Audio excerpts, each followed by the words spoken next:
lagi kita di acara Kick and di Double Check. Ini untuk mengklarifikasi isu-isu miring, isu-isu berkaitan dengan hoax, fitnah, dan mungkin ada kebenarannya juga. Tamu di Kick and di Double Check memang spesial karena tidak semua tamu yang saya undang berani untuk datang. Baik, sebelum kita lanjutkan, kita simak dulu filler berikut ini. Menetapkan Saudara Ganjar Pranowo sebagai kader dan petugas partai sebagai calon presiden Republik Indonesia.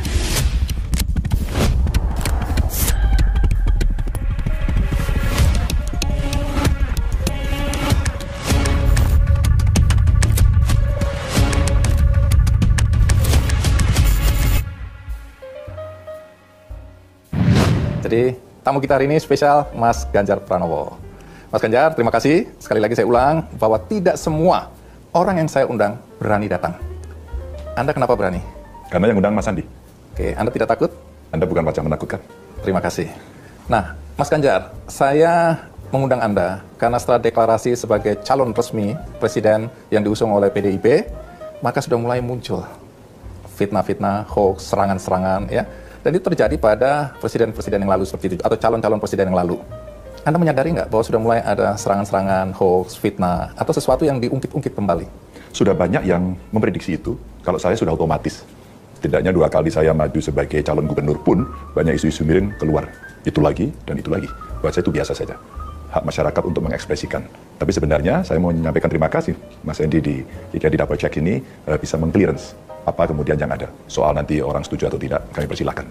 Tapi pernah ada satu tulisan yang menceritakan tentang saya dari seorang pengamat, ya, waktu itu kalau tidak salah ditulis di status mereka, di akun mereka. Nanti kalau Ganjar umpama maju, dia akan diserang A, B, C, D, E. Sudah pernah diomongkan. Dan itu sama dengan yang kita perkirakan. Kalau si A maju akan diserang A, B, C, D, E. Dan sekarang setidaknya 3 besar calon yang surveinya nongkrong di atas sudah mendapatkan itu semua. Nikmatilah itu. Baik, jadi Anda secara mental sudah siap? Karena sudah terbiasa. Dan isunya itu aja. Baik, ini akan berbeda. Sebagai gubernur, calon atau bakal calon waktu itu, serangannya mungkin tidak akan sesadis, sekejam. Nanti ketika kompetisinya akan semakin ketat. Ya. Ketika Pilpres betul-betul berlangsung. Ambil contoh salah satu yang beredar di media sosial terutama. Tentang foto Anda berpelukan mesra dengan Maria Ozawa, seorang bintang porno yang di sini lebih dikenal dengan Miyabi.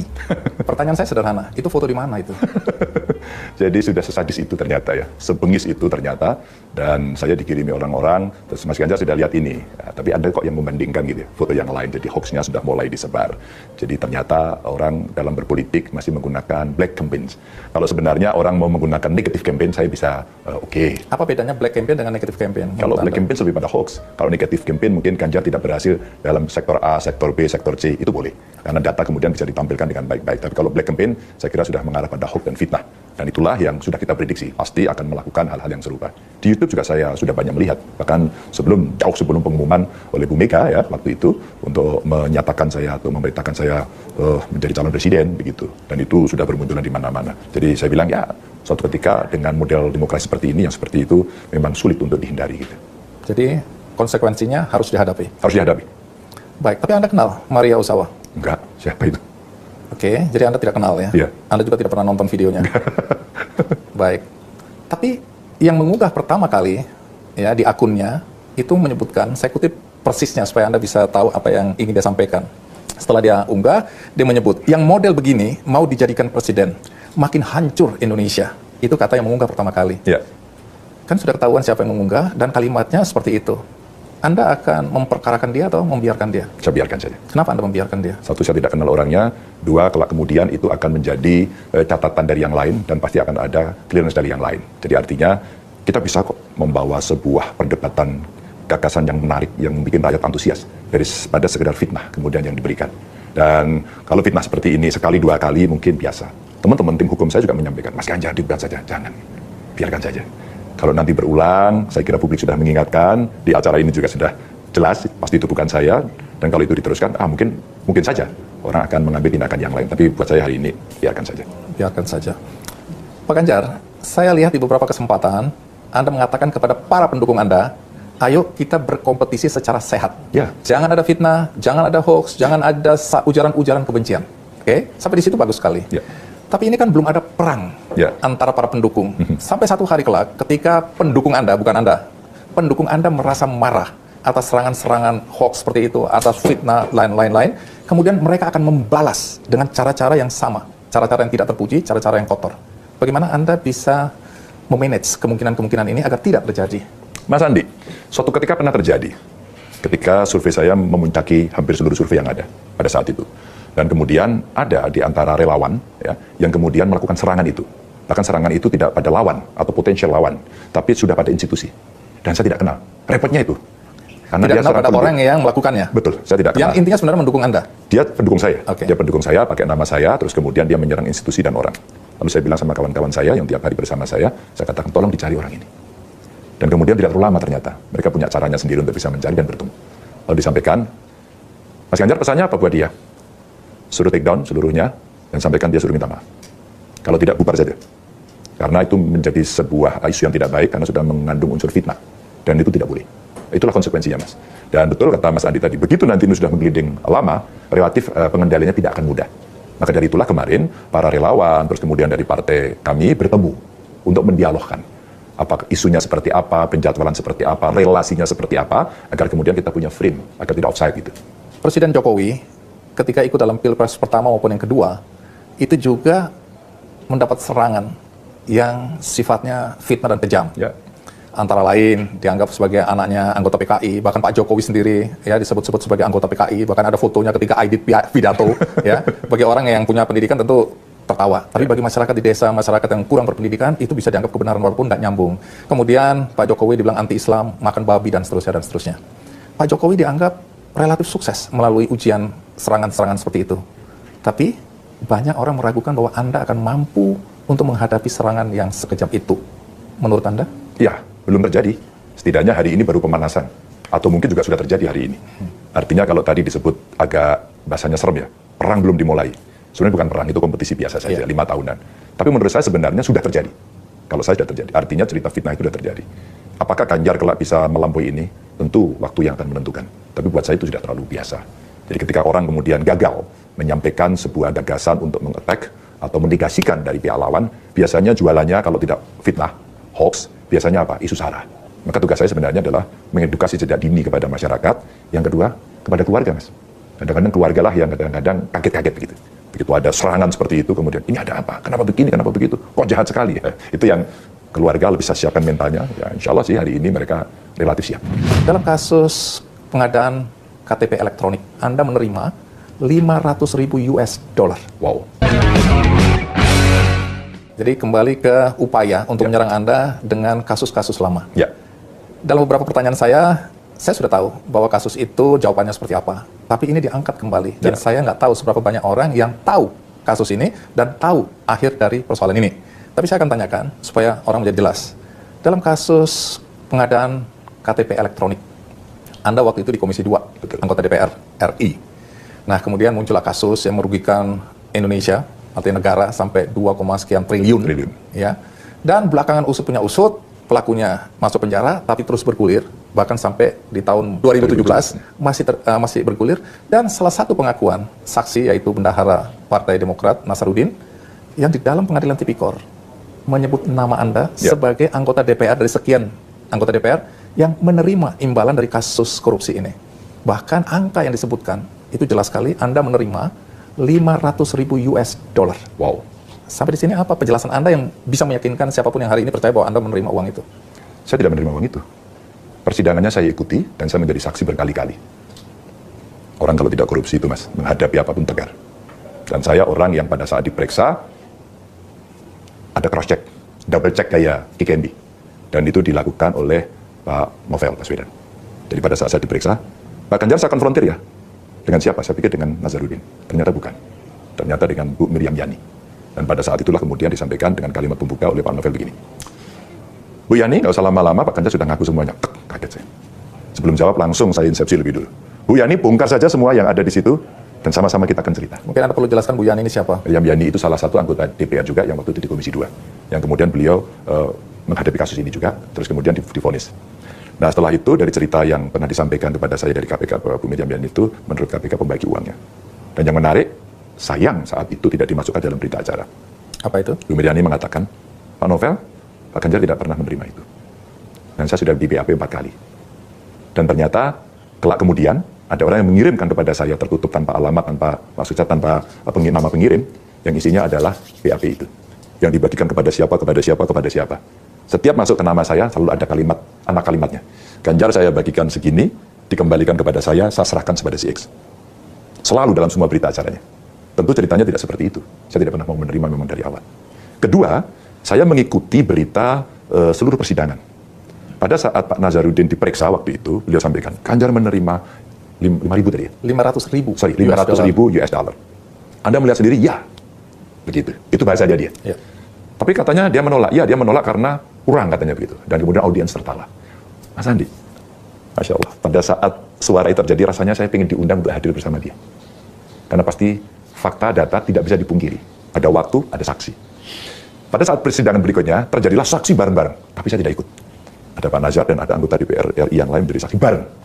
Saat itu ditanya oleh hakim dia, Pak Nazar, apakah Anda melihat sendiri pada saat Anda memberikan uang kepada beberapa orang? Disebutlah beberapa orang, termasuk saya, oleh majelis hakim. Dan pada saat itu dia sampaikan, saya lupa. Kalau saya putar video, bilang, saya melihat, saya ada di situ. Tapi yang kedua bilang, saya lupa. Saya tidak ingat yang mulia. Gitu. Jadi sebenarnya, Anda tidak melihat sendiri. Tidak yang mulia. Dan saya lihat ekspresi teman-teman yang lain, wah, gitu bahasanya. Mas Andi, sebenarnya orang bisa melakukan apapun. Untuk mencari apapun, dengan pesan kalau ada oleh siapapun. Untuk menjatuhkan siapapun. Dan itu saya lihat dari ekspresinya. Dan terakhir tentu saya sampaikan, saya lihat podcastnya Mas Novel gitu, dia mengatakan, tidak cukup bukti untuk Ganjar. Kemudian Pak Firly juga pernah ditanya, tidak cukup bukti untuk Ganjar. Jadi sebenarnya saya ingin menyampaikan saja kepada publik, saya tidak pernah korupsi, semua data fakta itu ada. Tapi Mas Andi, yang seperti ini akan muncul. Jadi sebelum tanya yang lain, sudah saya tebak dulu. Nanti akan orang bisa bertanya soal semen Rembang, orang akan tanya tentang Wadas, ya. Dan itu kemudian memunculkan, karena itulah hal-hal krusial yang harus saya tangani dan untuk kami selesaikan. Jadi sampai pada IKTP, itu yang bisa saya jelaskan. Anda sudah menjelaskan ya dengan runut. Tapi mengapa banyak orang masih percaya, ya, saya bilang banyak itu memang relatif, saya nggak punya data, tapi ini muncul ke permukaan, apakah itu digunakan orang untuk menyerang Anda, atau memang untuk menunjukkan bahwa masih ada orang tidak percaya dengan semua yang terjadi. Artinya ini proses pengadilan sudah berlangsung. Ya. Mengapa begitu? Karena Ketua DPR RI waktu itu, Setia Novanto, juga meyakinkan bahwa ada 3 nama yang disebutkan menerima, yang 2 saya tidak akan sebutkan, salah satunya Anda. Ya. Anda kan tahu itu, ini Ketua DPR RI. Sampai di sini bagaimana Anda menjelaskan sampai Ketua DPR RI juga percaya bahwa Anda menerima? Iya. Pada saat itu saya ingat, beliau lagi di sidang dan saya menjadi saksi. Terus kemudian kami mendekat ke hakim karena harus ada alat bukti yang dikonfirmasi. Dan pada saat itu beliau membisikkan kepada saya akan sebut nama Anda. Gitu. Dan saya bilang, silahkan. Terus kemudian disebutlah nama saya. Sama kejadiannya, saya tidak pernah bertemu, apalagi dia ngasih, apalagi dia ngelihat. Jadi model-model pengakuan dalam persidangan seperti ini sangat mungkin terjadi. Tapi ketika konfrontasi dengan semua pihak, dan itu ada beberapa saksi yang saat itu ada, mungkin pertunjukannya akan berbeda. Mungkin narasinya akan berbeda. Seperti pengakuan pertama Pak Nazarudin, dan kemudian pengakuan kedua dalam kesaksian ketika semua ada di situ. Mas Andi, ketika orang sendirian menyampaikan tanpa ada lawan yang akan diserang, maka dia percaya diri. Tapi ketika ada lawan yang akan diserang dan dia ada di hadapan dia, pasti dia akan menghitung 1000 kali. Karena si lawan juga pasti punya alibi untuk bisa menjelaskan. Itulah yang terjadi. Baik, ini kasus sudah berlangsung lama. Ya. Menurut Anda pasti sudah selesai. Tapi dalam konteks Pilpres, itu muncul ke permukaan lagi.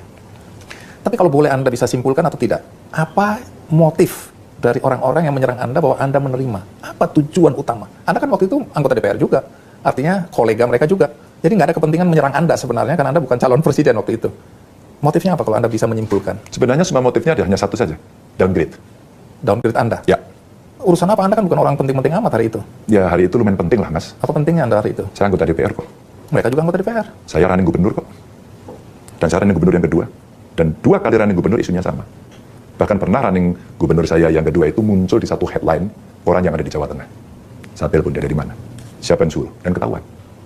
Jadi bagaimana kita media buying dengan cara itu, dan kemudian itu menjadi headline. Dan itu sudah terjadi berkali-kali sebenarnya.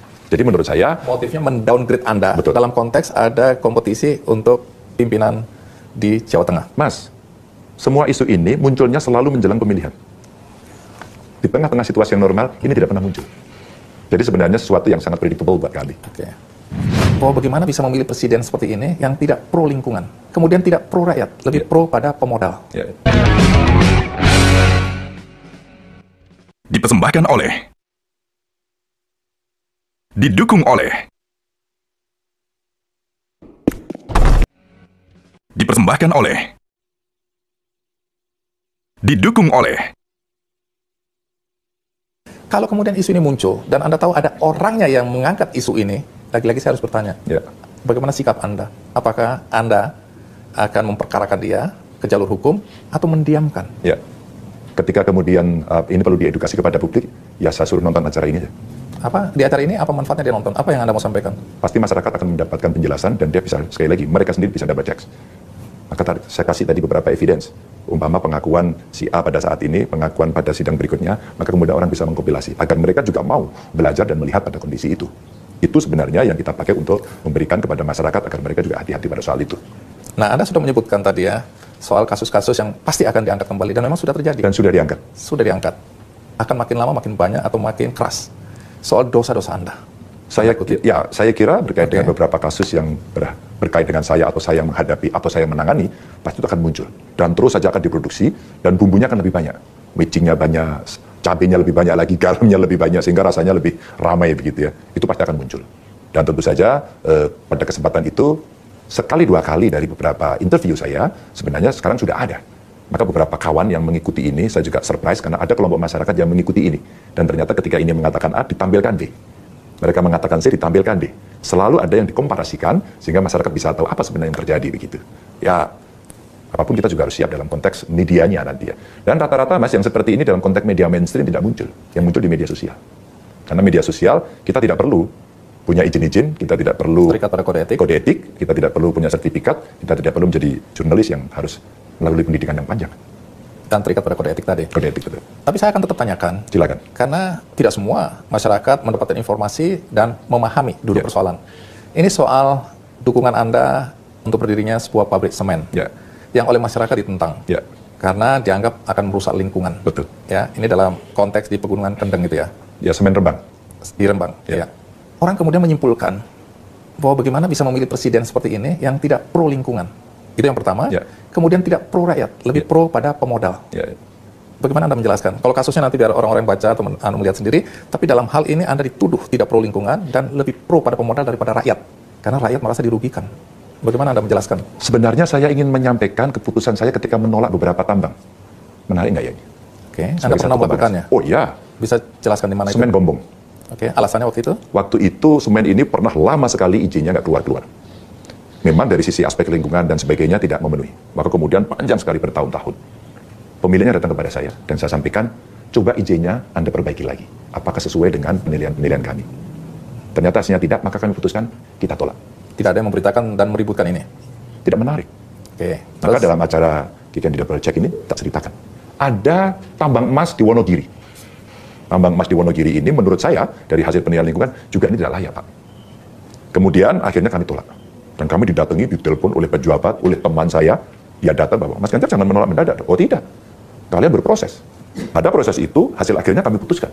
Dan keputusannya, mohon maaf, tidak menyenangkan Anda. Karena tidak sesuai. Kami sudah keluar uang banyak. Loh, semua kajian-kajian itu pasti ada investasinya di awal. Tapi keputusan harus saya sampaikan. 2. Dan akhirnya dia marah karena dia sahabat saya sampaikan kepada yang bersangkutan. Oke, buat saya persahabatan adalah persahabatan. Tapi kalau Anda mulai masuk di sini, kalau ini akhir dari persahabatan kita, saya akan lakukan. Meskipun saya tidak berharap itu. Pulang dia. Dan tidak terjadi. 3. Di alur Kendeng itu akan dibangun beberapa pabrik semen. Salah satu di Pati. Izin dikeluarkan oleh Pemkab, sudah dikeluarkan. Lalu ada gugat-gugatan juga, cukup ramai sebenarnya. Tapi lebih ramai Rembang. Yang di Pati ini akhirnya sampai ke Mahkamah Agung. Apa putusan Mahkamah Agung? Pabriknya menang. Tapi sampai ini tidak pernah dibangun. Oke. Ini. Dan terakhir saya kasih contoh, sahabat saya pernah menjadi pejabat tinggi di DPR, ada pimpinan, dia telepon saya, dia menyampaikan, Mas Ganjar saya mau bantu investasi di Jawa Tengah. Siap bos. Apa? Saya mau buat pabrik semen. Kalau yang lain saya bantu, tapi kalau itu tidak. Cerita ini saya sampaikan dan dia marah-marah kepada saya. Anda ini ternyata orang nggak jelas. Masa saya mau investasi ditolak itu? Saya tidak menolak. Saya kasih ruang investasi di tempat yang lain, tapi tidak di pabrik semen. Karena menurut saya sudah cukup. Dan disitulah saya bicara isu lingkungan. Sehingga kalau kemudian kita bicara in case pabrik semen Rembang, itu sudah terjadi sebelum saya. Baik. Tadi penjelasan Anda cukup jelas ya, mudah dipahami. Lalu kenapa yang pabrik semen di Rembang ini kemudian Anda izinkan, bahkan Anda melawan suara rakyat menolak? Di situ memang ada kalimat-kalimat Anda yang saya lihat, Anda mempertanyakan berapa jumlah orang yang setuju dan berapa jumlah orang yang tidak setuju. Kenapa sampai Anda berjuang seperti itu untuk mengizinkan pabrik semen itu? Apa bedanya dengan yang lain-lain tadi? Berbeda. Jadi izin ini, izin lokasi, kemudian lingkungannya ada di provinsi. Jadi satu persatu saya buka kembali karena izinnya sejak awal sudah keluar duluan. Maka kemudian ada gugatan dan kemudian ada putusan hakim yang mengatakan bahwa harus ada revisi. Intinya itu. Lalu saya telepon Mahkamah Agung. Apakah artinya pabriknya batal? Kalau iya saya tutup. Kemudian tidak, karena ini putusan PT UN. Karena putusan PT UN, maka beberapa itemnya itu kalau Anda perbaiki, maka sudah sesuai. Apa itu? Delineasi. Jadi luasannya dikurangi, kedalamannya dikurangi, tata cara penambangannya diperbaiki pada 3 hal itu. Ketika kemudian itu dilakukan, maka sebenarnya sudah memenuhi syarat agar kemudian tidak terjadi eksploitasi. 2, kita tarik sebelumnya. Saya sowan kepada almarhum Yai Maimun Juber, Mbah Mun. Mbah, apakah betul pabrik ini dulu Mbah yang meminta? Iya Pak Gubernur. Iya. Kenapa Mbah? Karena di sini terjadi illegal mining. Illegal mining apa Mbah? Lo kapurnya itu dikeruk. Terus dibawa kemana? Dibawa keluar dari Rembang. Kemana? Ya ke pabrik semen. Oh, jadi Mbah maunya apa? Lah daripada dikeruk, jalan saya rusak, lingkungannya rusak. Kenapa tidak dibuat di sini saja? Oh gitu ya Mbah. Dan itulah dialog saya ketemu dengan masyarakat, dan kemudian pertimbangan-pertimbangan itu kita lakukan. Nah dari situlah ada yang setuju, tentu saja saya hormati, dan ada yang tidak setuju. Maka kemudian pabrik kemudian berjalan dengan ketentuan yang ada itu, dan saya minta satu lagi kepada pabrik. Waktu itu dengan Menteri BUMN saya sampaikan, rakyat dapat apa dari pabrik ini? Ya nanti akan dapat CSR, saya tidak mau. Bisa nggak kemudian rakyat dapat saham? Waduh Pak Ganjar ini udah TBK, tidak mungkin. Yang bisa adalah kalau kita buat semacam anak perusahaan. Dan dia bisa mendapatkan saham nanti. Dan sekarang 6 desa punya saham. Di anak usahanya apa? Anak usahanya itu ada supplier untuk di pabrik semen ini. Dan sudah berjalan. Dan hari ini tadi saya ketemu dengan mereka di Cilacap, salah satunya pabrik itu. Saya sampaikan, kalau saya belum melihat 6 desa itu mendapatkan manfaat dari usahanya bersama semen ini, tidak pernah saya akan menginjakkan kaki ke sana. Tadi saya pesankan kepada mereka. Jadi sebenarnya dari sisi perhitungan-perhitungan pro lingkungan lah, katanya tidak pro rakyat, kemudian pro investasi, kami bisa memahami situasi pro kontra itu, tapi itulah sikap yang kemudian harus disampaikan. Dan kami jelaskan satu persatu kepada masyarakat dengan dialog yang berkali-kali. Apa prestasi Ganjar ini? Hanya sibuk dengan urusan media sosial aja. Ya. Itu gubernur yang nggak kerja. Dosa lain, tanda kutip ya, yang diangkat ke permukaan kembali adalah Anda dianggap tidak mau tahu, tidak mau mendengar ketika ada upaya untuk tanggul laut, mangrove. Oke. Dan itu dianggap merusak lingkungan, sehingga sekarang katanya banjir rob itu semakin berat, semakin masif. Itu akibat Anda tidak mau mendengar dulu masukan-masukan dari orang yang menganggap ini akan merusak lingkungan. Jadi rob ini adalah situasi yang tidak mudah. Yang jelas terjadi land subsidence. Ada pakar yang saya tanya pada 2 isu. Sebenarnya ini akibat land subsidence atau sea level rise. Yang mana? Saya jelaskan dengan cara yang sederhana supaya orang paham apa yang Anda maksud ini. Apakah terjadi muka tanah yang turun? Apakah terjadi peningkatan permukaan laut? Yang mana? Peningkatan permukaan lautnya sedikit, tapi penurunan muka buminya lebih banyak. Apa sebabnya? Sebabnya karena pengambilan air tanah. Sebabnya karena tata ruangnya kurang terkontrol, karena di dalamnya kemudian terjadi masivitas bangunan yang ada di sana. Oke. Apa kemudian bisa dilakukan? Kalau mau tindakan darurat, ya dibuat tanggul. Tapi kalau mau jangka panjang, ya area itu mesti dibersihkan. Kemudian mangrove-nya ditanam dan seterusnya. Kejadian Kabupaten dan Kota Pekalongan yang banjir tiada henti. Rob. Maka pada saat itu 2 kepala daerah, bupati dan wali kota, era pertama saya menjadi gubernur, saya minta untuk berembuk. Ternyata sulit. Karena mereka punya ego masing-masing kewilayahan. Padahal air tidak tahu soal ego itu. Kalau dia mau lewat, dia lewat aja. Oke, silakan kalau begitu. Apa yang mesti dilakukan? Kalau ada ilmu pengetahuan yang lebih bagus yang bisa menyelesaikan ini, tentu itu akan kita ambil. Kemudian kami datang ke Delft University di Belanda sana, dan kemudian dia punya pengalaman yang bagus. Dan kemudian dia sampaikan melalui beberapa research yang dia lakukan di sekitar Pantura. Bahkan Makrut waktu itu Perdana Menteri Belanda datang dan saya ngobrol berdua sama dia. Saya ajak ke Tambak Lorok. Ini adalah problem besar dan Anda punya pengalaman bagaimana Belanda menanggulangi itu. Tentu dia sebagai Perdana Menteri tidak akan bisa memberikan nasihat teknis. Oke, kalau begitu, kalau Anda membutuhkan kami akan bantu. Itulah kerjasama kami dengan DEAF akhirnya. Dan kemudian mereka buat riset di beberapa titik. Ada yang di Pekalongan, ada yang di Semarang, ada yang di Demak. Pak Ganjar kita coba dengan organik saja. Oh silakan, apapun. Dibuat dengan organik, dihajar ombak hilang. Dan kemudian dibuat rencana yang cukup panjang. Ini butuh waktu paling tidak 10 tahun. Bagaimana kalau kita lebih cepat? Ya ada yang lain tanggul. Jadi ada cerita-cerita yang di Pekalongan akhirnya kita tanggul sekarang. Beberapa tak sudah kering. Ada kejadian yang kemudian posisinya itu sudah betul-betul di bawah. Dan dengan adanya tanggul itu, sekarang dia tertutup pemandangannya ke laut. Tapi dia sudah merasa, terima kasih Pak, sudah kering. Tapi di beberapa area yang masif sekali, yaitu di sekitar Sayung, ini atau perbatasan Semarang dan Demak, ini belum tuntas. Maka kenapa kemarin, tolnya itu kita jadikan sekaligus tanggul laut, Mas. Dan tidak kita lewatkan daratan, kita lewatkan lautan. Sehingga nanti ada air yang dijebak. Dan air ini sebenarnya bisa dijadikan juga sebagai reservoir. Inilah negosiasi saya dengan Kementerian PUPR untuk membantu itu. Apa? Untuk menyelesaikan. Idealnya sebenarnya menurut saya, masyarakat yang ada di sekitar itu dipindahkan. Maka ada kawan-kawan dari DPR RI kemarin bicara sama saya, yuk kita pindahkan yuk. Kita carikan uang, kita bangunkan rumah, mereka pindah. Dan tempat itu biarkan menjadi milik mereka. Maka kita edukasi mereka dari cara berpikir daratan, menjadi cara berpikir lautan. Sehingga dia harus hidup di atas laut. Seperti banyak suku di Indonesia yang pada di pinggir pantai. Jadi ini edukasi-edukasi yang coba kita sampaikan. Kota Semarang sebenarnya contoh paling bagus.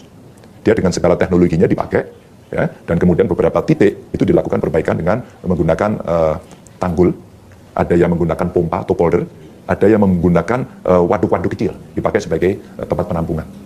Akhirnya kontrol airnya sekarang kalau banjir di Kota Semarang cepat sekali. Baik. Ini mungkin akan menjawab pertanyaan berikutnya tentang apa prestasi Ganjar ini. Hanya sibuk dengan urusan media sosial aja. Ya. Itu gubernur yang nggak kerja. Nanti saya akan tanya ke situ, tapi saya mau masuk dulu ke persoalan yang dari dulu dijadikan isu, yaitu petugas partai. Ya. Orang begitu tahu bahwa Ketua Umum PDIP mengatakan bahwa Anda ini adalah petugas partai, banyak orang bilang kita nggak punya banyak harapan terhadap Ganjar Pranowo. Ya. Karena dia tidak akan menjadi presiden yang independen, tapi yang akan menuruti perintah dari Ketua Umum partainya. Sampai di sini makna petugas partai yang Anda pahami dan dipahami oleh teman-teman PDIP, yang mungkin tidak dipahami oleh masyarakat luas itu apa? Saya kasih jawabannya agak instan aja. Pada saat P3 memberikan dukungan kepada saya, dan kemudian memberikan rekomendasi ke Bu Mega, saya di sebelahnya. Lalu Bu Mega bilang gini, kalau Ganjar ini nanti tidak melayani rakyat, tak kepruk. Saya senang dengan kalimat itu. Tidaknya untuk menjelaskan kepada publik. Dan saya bukan kali pertama hari ini mendapatkan penugasan. Saya sudah mendapatkan penugasan itu kira-kira di jabatan publik 4 kali. 2 kali menjadi kepala daerah dan 2 kali sebelumnya menjadi anggota DPR. Intervensi partai bagaimana? Sampai hari ini oke-oke saja, Anda bisa melihat saya. Itu sikap Anda pribadi atau dipaksa diperintah oleh partai? Kita Anda nggak selalu boleh bohong berdiskusi. ya? Anda juga nggak boleh paksa saya. Anda ini ngomong jujur ini? Anda nggak boleh paksa saya untuk saya mengatakan berbohong. Anda termasuk yang menyatakan menolak tim U20 dari Israel yang akan bertanding di Indonesia. Ini melawan suara yang ramai di masyarakat, di media sosial maupun media mainstream, bahwa kita nggak boleh mencampur adukan antara olahraga dan politik. Tiba-tiba Anda muncul dengan statement yang membuat banyak orang marah. Saya bisa mengatakan banyak karena ribut di berbagai media, mainstream maupun media sosial. Dan semua orang kemudian melihat, Ganjar, ternyata dia lebih taat pada partainya daripada memperjuangkan suara, tanda kutip, rakyat Indonesia. Bagaimana Anda menjelaskan kasus ini aja? Afrika Selatan waktu itu melakukan politik apartheid. Setuju dong? Ya. Dan tidak boleh ikut sepak bola. Politik. Tunggu dulu, artinya Anda setuju politik boleh dicampur adukan dengan olahraga? Nanti dulu, saya jelaskan dulu. Oke. Kedua, Rusia nyerang Ukraina, apapun urusan di antara mereka. Nggak ikut sepak bola. Politik. 2015, Indonesia dihukum oleh FIFA. Karena pemerintah mengintervensi PSSI. Politik. Dan sebagian besar yang lain. Jadi kalau kita mau bicara itu, semua akan berkait dengan politik. Kalau hubungan antara politik dan tidak politik. Yang kedua, terhadap satu sikap. Terhadap satu sikap ini. Ketika kemudian hari ini, paspor saya, ada kok stempelnya, Mas? Stempel apa? Tidak untuk ke Israel dan tidak untuk ke Taiwan. Artinya? Artinya kita memang tidak punya hubungan diplomatik ke sana. Pada satu sikap. Mari kita bicara sejarah sebelumnya. Palestina termasuk negara yang pertama mengakui Indonesia merdeka. Dan ada tokohnya mengambil hartanya diberikan kepada Indonesia. Sebuah sejarah pengakuan. Dan itulah spirit yang kemudian kita dorong, bahwa penjajahan di atas dunia harus dihapuskan, tidak sesuai dengan perikemanusiaan manusia. Ini konstitusi, Mas. Konstitusi ini. Kalau kita tidak punya prinsip itu, apa kemudian mesti dilakukan? Peraturan Menteri Luar Negeri juga mengatakan, tidak boleh nanti itu masuk. Ada pengibaran bendera, ada nyanyi lagu, padahal nanti akan lagu kebangsaan dan bendera. Mas. Itu regulasi loh. Kok semuanya diam? Padahal ada rekomendasi co-host. Way out itu. Kenapa semuanya diam? Pada saat itu, kemudian kita rapat, kita bertemu, dan kita harus suarakan. Jadi ini tidak hanya sekedar urusan seperti itu. Dan ada cara lain. Mas, kemarin, Panjat Tebing juga berjalan. Ya. Dan Mbak Yeni komunikasi dengan saya karena dia ketua FPTI. Mas Ganjar ini terus piye? Lu gak apa-apa, silakan saja. Apa bedanya kalau begitu termasuk dengan undangan anggota-anggota DPR ke Bali dan Saya bilang kecolongan bendera itu kecolongan. Israel di sana? Betul, kecolongan. Jadi itu sebenarnya salah. Salah. menurut Anda? Oke, terus dalam kasus Panjat Tebing ini bagaimana? Panjat Tebing akhirnya sama. Mas Ganjar sarannya apa? Anda co-host bisa? Aduh, berat ya, Mas. Atau Anda lobby agar Israel tidak ikut berkompetisi? Atau Anda mau bicara dengan para tokoh, silakan. Akhirnya Mbak Yeni bicara dengan para tokoh dan mungkin lobby. Beberapa waktu yang lalu sebelum acara pertandingan dimulai, kalau nggak salah minggu lalu, Mbak Yeni itu sebelumnya WA saya tengah malam. Alhamdulillah Mas Ganjar doain dengan Israel tidak ikut dan berjalan. Jadi Mas, kita bisa melakukan banyak effort untuk itu. Dengan satu sikap konstitusional yang bisa kita lakukan. Hanya banyak orang nggak berani saja untuk berkomentar seperti itu. Sampai di sini, saya ingin kejujuran Anda. Waktu Anda menyuarakan penolakan itu sikap Anda pribadi atau dipaksa diperintah oleh partai? Gak ada Mas perintah merintah Mas. Kami ini dari bagian partai Anda selalu nggak boleh bohong berdiskusi. ya? Anda juga nggak boleh paksa saya. Anda ini ngomong jujur ini? Anda nggak boleh paksa saya untuk saya mengatakan berbohong. Oke, jadi Anda mengatakan bahwa tidak ada paksaan? Tidak Mas, kita Tidak diskusi. ada yang menyuruh dari partai? Oke, saya jelaskan. Iya. Jadi saya diskusi pada saat itu. Koster, apa yang terjadi? Kemudian dia cerita. Lalu saya telepon Menlu. Saya telepon Ketua PSSI. Ya. Terus kemudian saya telepon Menko PMK. Kami mendengar suara yang ada di rakyat. Sebelum keputusan itu diambil. Lalu kami rapat bersama. Apa yang dilakukan? Oke, kalau gitu kita suarakan. Dengan memitigasi apa-apa yang terjadi di situ. Lalu kemudian kita keluarkan itu. Mas, kami anggota partai, Mas. Bukan hanya sekedar cerita, oh berarti kalau mengambil sikap itu berarti top down. Belum tentu. Dalam diskusi ini juga bagian dari proses bottom up karena diskusi terjadi. Dan setelah itu kami diserang di IGZ 352.000 lebih sedikit. Setelah itu ada penjelasan di narasi, saya jelaskan itu, baru kemudian agak turun. Dan setelah itu terjadi beberapa hal yang ada di sana. Di sana itu maksudnya di Palestina. Israel nembakin orang pemain bola dengan gas air mata. Saya kira saksi mata semua melihat. Lalu ada orang di masjid lagi sholat, ya enggak, didorong, ditembakin di dalam. Dan terakhir bahkan orang dari Nasrani sendiri. Dan itu saya sampaikan pada para pendeta kemarin ketemu saya. Jadi seolah-olah ini dihubungkan dengan agama, ada yang tadi dihubungkan dengan soal sikap partai dan sebagainya. Kita putuskan bareng-bareng waktu itu dalam diskusi itu. Baik, saya masih mencoba mengejar ya. Silakan. Karena banyak yang yakin Anda sebagai petugas partai harus taat pada partainya, dan mereka khawatir Anda nanti tidak independen. Bahkan kalau terpilih sebagai presiden nanti, pengaruh partai akan sangat kuat. Orang kemudian membandingkan. Pak Jokowi termasuk yang dianggap berani melawan kebijakan partai dengan cara yang halus. Tapi semua orang tahu bahwa Pak Jokowi tidak terlalu mau mendengar. Karena kalau kebijakannya mungkin tidak sesuai atau melawan suara terbanyak rakyat, dengan caranya Pak Jokowi mampu. Ini persepsi orang ya dari luar, saya nggak tahu di dalamnya bagaimana. Tapi seorang Ganjar tidak akan punya kemampuan melawan partainya sama seperti Pak Jokowi. Asumsi ini selalu dibangun dari pertanyaan soal petugas. Partai apa, anggota partai mana yang dia masuk dalam kontestasi politik tanpa ditugasi oleh partainya. Sebutkan satu aja kalau ada. Oke. Jadi dengan pertanyaan Anda seperti ini, apa yang Anda katakan? Oke. Artinya kalau orang risau dengan istilah petugas partai, saya itu ditugaskan oleh partai saya, Mas Andi. Pertama, bukan dalam jabatan publik. Saya ditugaskan untuk melahirkan badan diklat partai. Untuk memberikan kaderisasi, saya salah satu tentu, yang lain lebih banyak. Agar kemenangan 99 yang kemudian mendapatkan kekalahan berikutnya, menjadi koreksi kami dari PDI Perjuangan. Sehingga semua didiklat agar dia mengerti bagaimana cara kita berpolitik yang baik, yang benar. Mimpi kita seperti itu. Itu didiklat. Saya jadi anggota DPR, ditugaskan kembali. Kamu jadi anggota DPR. Kira-kira bisa nggak Mas Andi? Saya pengen jadi anggota DPR, tapi tidak ada rekomendasi dari partai. Silakan dijawab. Partai apapun ini. Saya pengen jadi anggota DPR RI. Dari partai. Partainya nggak mau menugaskan. Bisa nggak? Maka saya katakan di awal tadi, ketika P3 memberikan dukungan kepada kami di kantor PDI Perjuangan, Bu Mega mengatakan, kalau Ganjar ini tidak melayani rakyat, tak kepruk. Endingnya tahu kan siapa? Jadi tidak bisa kemudian maaf, terlalu pendek hanya sekedar kenurutan. Apa urusannya gubernur ini tampil di GBK dan ikut-ikut ke Jakarta untuk ketemu buruh yang lagi demo? Apa urusan Anda? Anda ingin tampil, tanda kutip, membuat pencitraan sebagai calon presiden. Kembali kepada hal yang terjadi belakangan. Oke. Setelah Anda resmi ditunjuk oleh partai PDIP sebagai calon resmi partai, Anda kelihatannya tancap gas. Nggak ada urusan apa, Anda tiba-tiba ada di GBK, Ya. lari pagi, dikerumuni massa. Ya, orang kemudian bisa menilai ini sebagai salah satu kampanye. Ya. Kemudian Anda tampil di demo buruh. Ya. Apa urusannya gubernur ini tampil di GBK dan ikut-ikut ke Jakarta untuk ketemu buruh yang lagi demo? Apa urusan Anda? Saya tuh senengnya kayak gini loh Mas Andi itu. Ditanyain gitu. Daripada judgement, buat tanya begitu. Apa urusannya nggak ada apa-apa Anda lari di GBK? Saya belum dicalonkan juga lari. Dengan istri saya gitu. Saya main sepeda. Ya, kemana-mana. Jadi artinya olahraga hampir tiap hari saya lakukan gitu. Pada saat itu, siangnya saya ikut hadir dalam pertemuan P3 dan PDI Perjuangan. Siangnya. Maka saya datanglah 1 hari sebelumnya. Ya saya gunakan kesempatan untuk lari. Banyak teman-teman pengen ketemu. Mas Ganjar, kapan kita bisa ketemu? Bisa. Yuk lari di GBK yuk. Mau nggak olahraga? Itulah kejadiannya. Jadi bukan dengan sengaja Anda ingin tampil, tanda kutip, membuat pencitraan sebagai calon presiden. Mas, ketika kemudian saya sudah dicalonkan dan relawan mau ketemu, masa saya tolak? Orang silaturahmi saja. Siapapun boleh kok melakukan ini. Siapapun boleh. Bahkan sudah ada kan? Yang kumpul, yang kampanye, sudah menyebut dukung. Sudah ada. Jadi buat saya biasa saja. Jadi yang lain juga boleh berkreasi begitu. Baik, sampai di sini.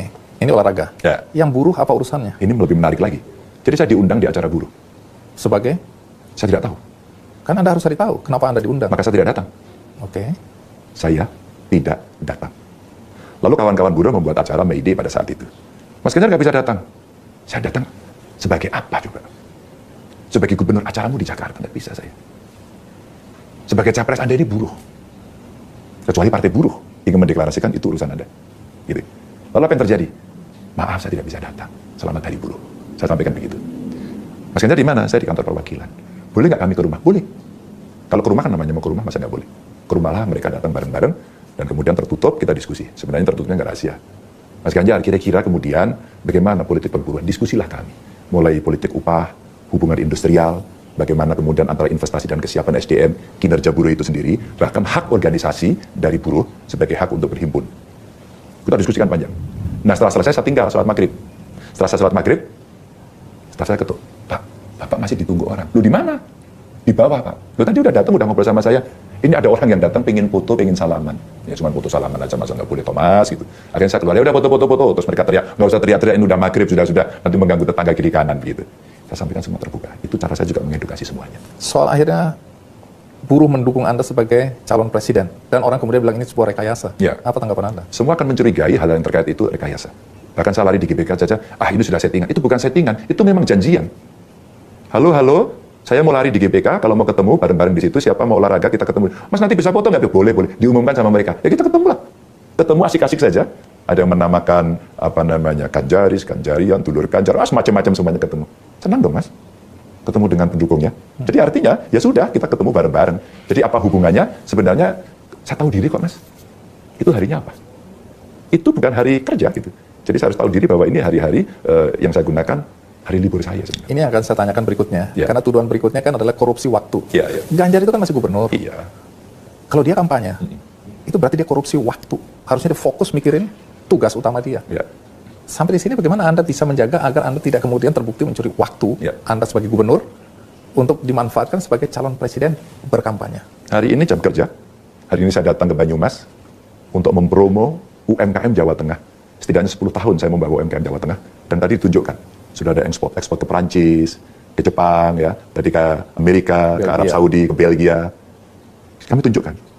Buat saya, itu embedded, melekat kepada saya bagaimana saya harus membereskan. Atau jalan desa di Cilacap yang rusak, yang lapornya ke saya. Yang mestinya cukup ke Kades atau Bupati dong. Sehingga tadi kesempatan ke sana, anak-anak ngomong, Pak Ganjar ada yang lapor ke lapor gub loh Pak. Tapi ini jalan desa Pak. Oke, saya datangi. Pak Kades kapan mau dikerjakan? Pak Ganjar, kita punya duit 80 juta untuk mengerjakan ini. Saya tahu Mas, 80 juta itu nggak cukup. Oke, janji kapan dikerjakan? Juni Pak. Oke, Juni ya. Bu Bupati siapkan, Juni. Ini butuh bantuan Ibu. Karena kaitan dengan laporan keuangan yang sudah beres, maka dia akan mengerjakan yang berikutnya. Maka tolong yang sudah beres ini segera di-approve, agar dia bisa menyampaikan. Terus tadi perayaan Hari Bumi saya sampaikan, Bapak Ibu, saya tadi melihat jalan rusak. Duitnya cuma 80 juta. Adakah perusahaan-perusahaan yang hadir di sini mau menyumbang? Kebetulan tadi beberapa perusahaan semen. Langsung pada angkat tangan. Pak, saya perusahaan Pak legal, Pak ini kalian C, nanti batunya saya Pak. Pak Ganjar saya semennya Pak. Pak Ganjar saya nanti mau bantu uang. Ini kadesnya belum tahu. Jadi itu cara saya bekerja. Dan bekerja saya Mas, tidak perlu saya ceritakan. Bahkan saya hari libur pun sudah terbiasa. Jadi sebenarnya bukan yang visual Mas kerja kami.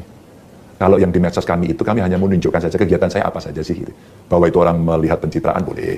Tapi ada loh pekerjaan-pekerjaan yang kita tampilkan. Hanya sebenarnya untuk publik bisa tahu sebagai public accountability dari yang saya lakukan. Jadi cerita Anda ini sekaligus untuk membantah tudingan-tudingan bahwa Anda gubernur yang nggak punya prestasi, gubernur yang cuma hebat di media sosial, membangun pencitraan, hahaha nggak keruan.